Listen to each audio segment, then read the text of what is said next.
दोस्तों, राजस्थान के इतिहास की पहली सीरीज में आप लोगों का स्वागत है। आज हम बात करते हैं जालोर के चौहान। यह वीडियो रीट एलडीसी राजस्थान की तमाम सरकारी वैकेंसी के लिए है। इस वीडियो लेक्चर में आपको बेसिक से बताया जाएगा।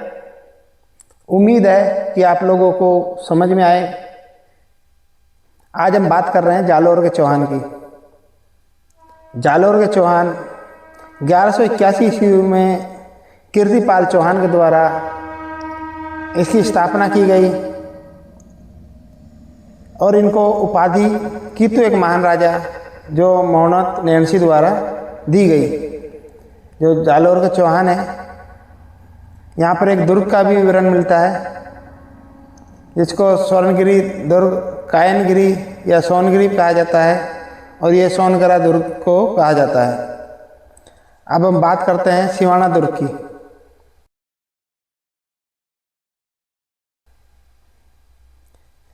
जो बाड़मेर के अंदर हल्देश्वर की पहाड़ी पर स्थित है और इसका निर्माण वीर नारायण पवार ने किया था और इसके उपनाम भी हैं। इसको जालोर की कुंजी, मारवाड़ के राजाओं की शरण स्थली भी कहा जाता है। अब हम बात करते हैं सिवाना दुर्ग की।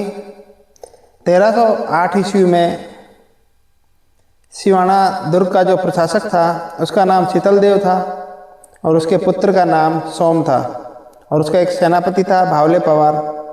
और 1308 ईस्वी में दिल्ली का शासक अलाउद्दीन खिलजी था जिन्होंने अपना सेनापति कमालुद्दीन गुरुक को सिवाना दुर्ग पर आक्रमण के लिए भेजा।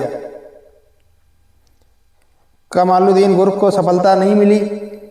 उसके बाद उन्होंने सेनापति भावले पवार को लालच दी यहाँ का राजा बनाने की और उसने गुप्त रास्ते बता दिए।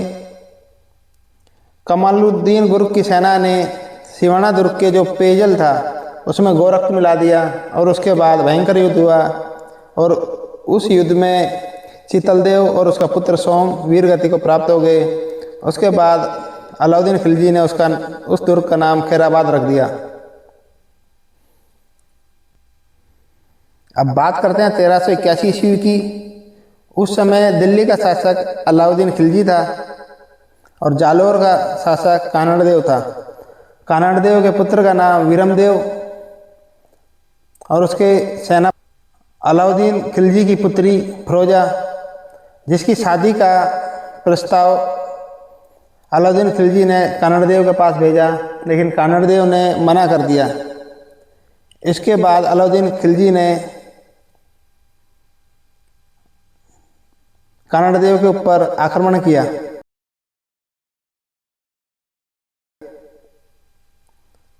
और कानड़देव का जो सेनापति था दहिया बीका, उसको लालच दिया गया और उसने गुप्त रास्ते बता दिए।